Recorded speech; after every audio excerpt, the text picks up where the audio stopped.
The sonar operator's headset crackled at 1:50 a.m. on May 19, 1944, and Lieutenant Commander Walton Pendleton felt his stomach drop before the man even finished the sentence. Contact, bearing steady, 6 knots, submerged, 37 years old. First combat patrol as a commanding officer. 0 submarine kills to his name. In the next 12 days, he was going to set a record no ship, before or since, has ever matched, and it would start with a weapon most of the Navy still didn't trust. USS England was a Buckley-class destroyer escort, 77 feet shorter than a real fleet destroyer. Half her crew's training built around exactly one job: hunting submarines. Bolted to her foredeck sat 24 spigot mortars, arranged in neat rows. A British invention called Hedgehog, and almost nobody in the fleet believed in it yet.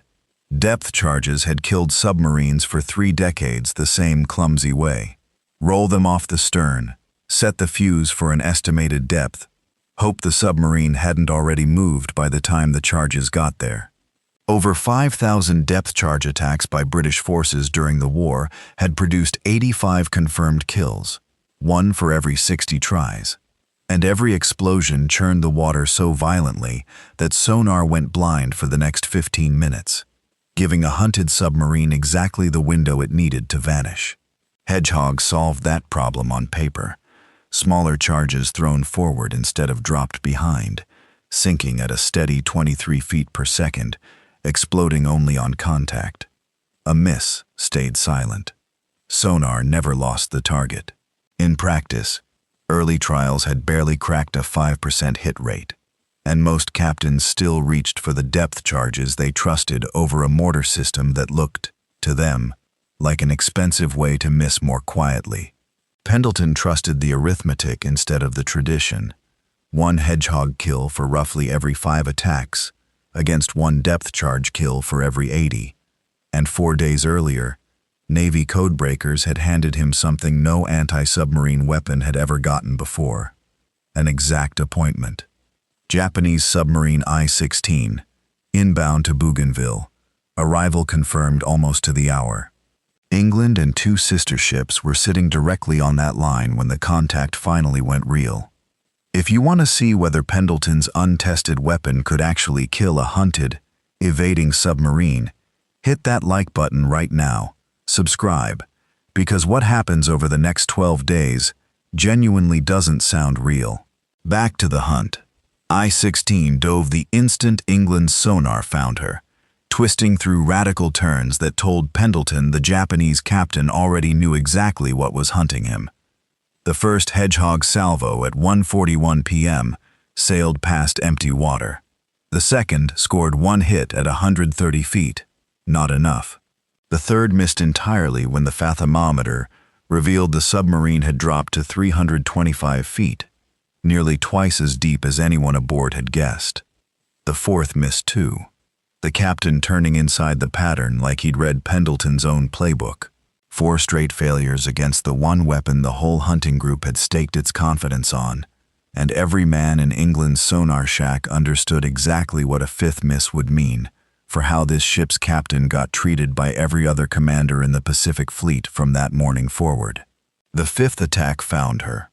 4 detonations, then a 5th, then a roar big enough to lift England's own stern clear out of the water and put sailors flat on the deck.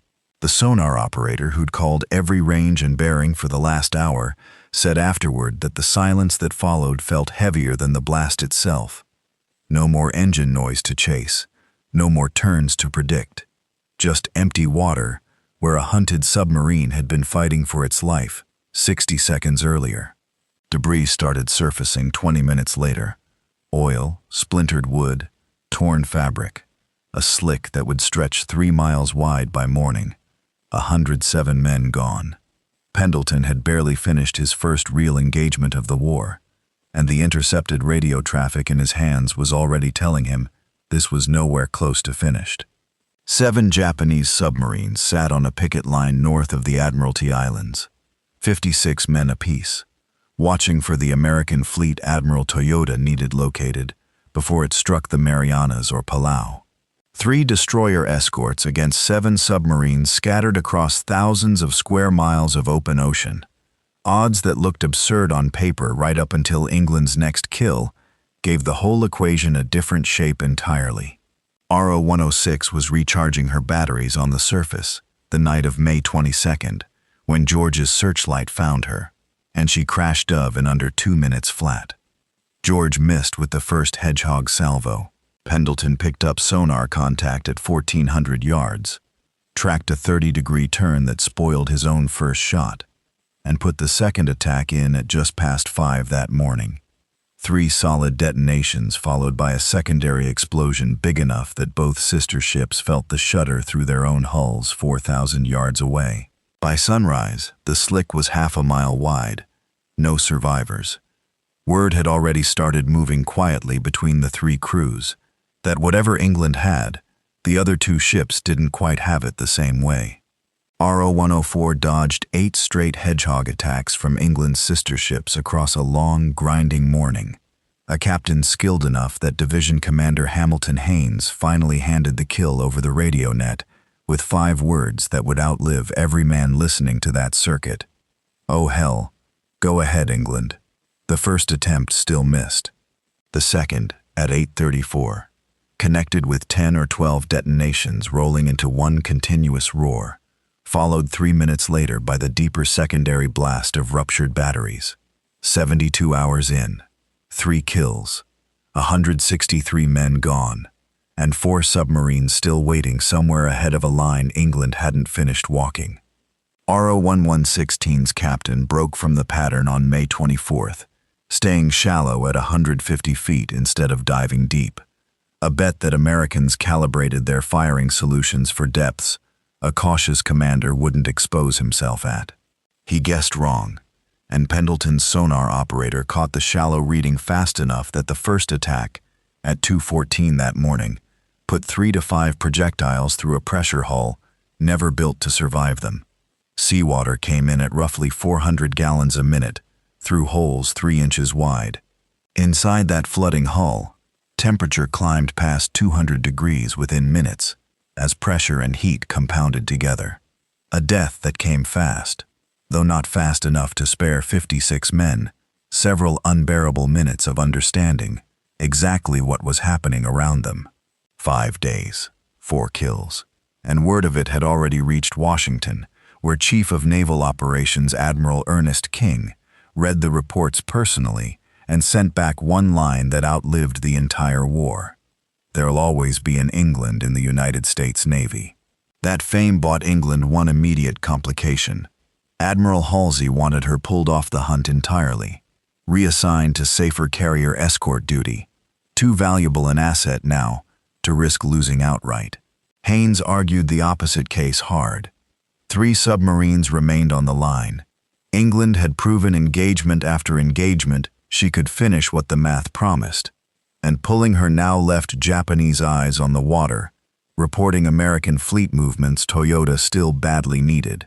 Halsey relented for one more patrol. The same arithmetic Pendleton had trusted from day one had quietly started working against him. 24 rounds a salvo, 5 salvos fired, meant 120 Hedgehog projectiles left in the magazines out of the 240 she'd started with. 5 attacks remaining, at best, maybe 6. RO-108 died almost too fast for anyone aboard England to fully register on the night of May 26th. Sister ship Raby missed with the first attempt. The instant Haynes handed the kill to Pendleton with the same 5 words as before, the salvo connected with 4 to 6 detonations landing so close together they sounded like a single blast rather than a series. The pressure hull failed at multiple points at once. No slow flooding, no gradual sinking, just total structural collapse in under 3 seconds. 56 men who likely never registered what was happening to them at all. 6 days, 5 kills, 279 dead. And in Tokyo, Admiral Toyota was staring at reports describing 5 submarines simply gone. No distress calls, no final transmissions, just silence, arriving on a schedule regular enough that even a man, An ocean away could see exactly what pattern was forming. Toyota's new orders reached the 2 surviving submarines on May 27th. Dive to 400 feet minimum. Cut the radical evasive turns that seemed to be feeding American sonar better data rather than confusing it. Surface only when survival genuinely demanded it. The Japanese were finally learning the right lessons secondhand, from 6 dead crews who'd never get the chance to report back what had actually killed them so precisely. England's own math, meanwhile, had turned against her. 120 rounds expended across 5 kills left 120 remaining, 5 real attacks at most, and every one of them would now have to count against an enemy who'd finally started fighting smart. RO-105's captain did something none of the previous 5 had managed when George caught him on radar the night of May 30th. He dove to 400 feet and stopped everything cold.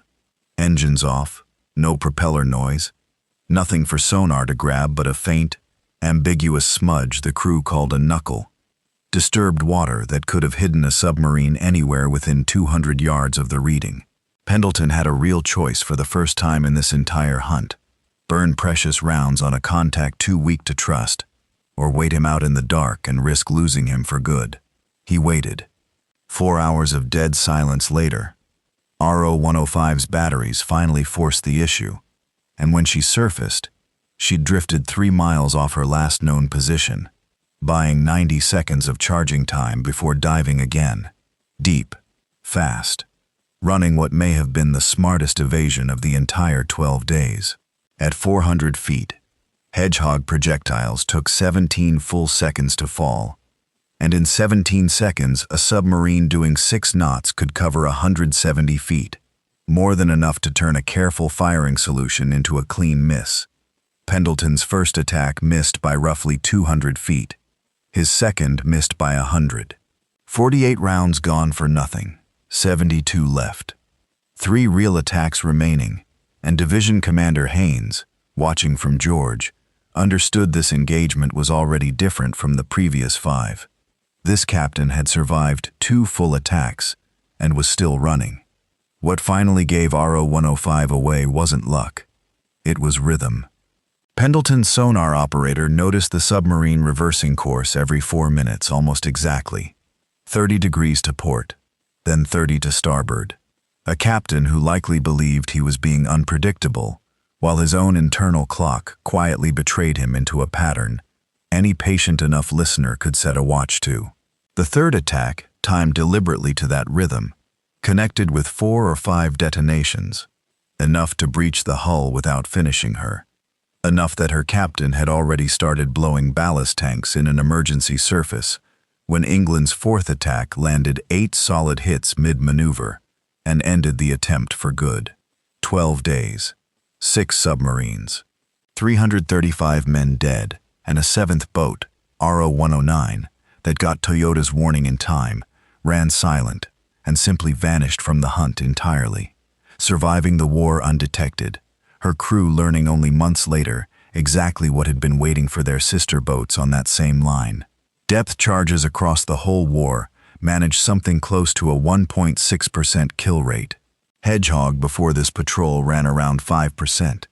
England, across roughly 15 attacks against 6 submarines, closed her 12 days near 40%, a figure so far outside the normal range for the entire war that every destroyer escort in the Pacific Fleet was retrained on her methods within months.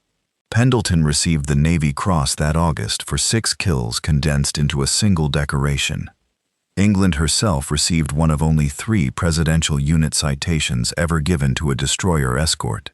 A cheap, unglamorous hull, now holding a record no battleship, no carrier, and no fleet destroyer in either theater ever came close to matching. None of it saved her. A kamikaze tore through England's forward engine room off Leyte Gulf that October, killing 37 of her own crew, wounding 25 more. Damage the Navy judged not worth repairing against, simply building something new. She was stripped, towed to Manus Island, and sold for scrap in November 1946. The ship that had done something no vessel before or since has matched. Cut apart for razor blades and tin cans, less than 3 years after setting a record that still stands unbroken 80 years later. Even Admiral King's promise didn't entirely hold. A later guided missile cruiser carried the name England from 1962 to 1994, longer than the original ship ever served. And when that second ship was decommissioned, the name disappeared from the fleet for good. There has been no USS England since. Pendleton survived the war, spent its final year hunting submarines off Alaska, and never found one. Retired in 1961, after 34 years of service, and died in 1973, at 66, buried at Arlington. His gravestone mentions the Navy Cross. It doesn't mention 6 submarines, or 12 days, or the arithmetic that made the impossible look almost ordinary. For one cheap destroyer escort nobody in the fleet had expected much from at all. The original Hedgehog launcher sits today in storage at the National Museum of the U.S. Navy, walked past by most visitors without a second glance. No plaque mentioning England, no mention of Pendleton, no mention of the 12 days in May 1944 that quietly rewrote how the entire Navy hunted submarines for the rest of the war. If this story moved you the way it moved us, hit that like button. Everyone tells YouTube to put this story in front of more people. Subscribe and turn on notifications. We're rescuing stories like this one out of the archive every single week. Drop a comment and tell us where you're watching from. And if anyone in your family served in the Navy, we want to hear it. Thanks for watching, and thanks for making sure USS England and her crew don't disappear into silence.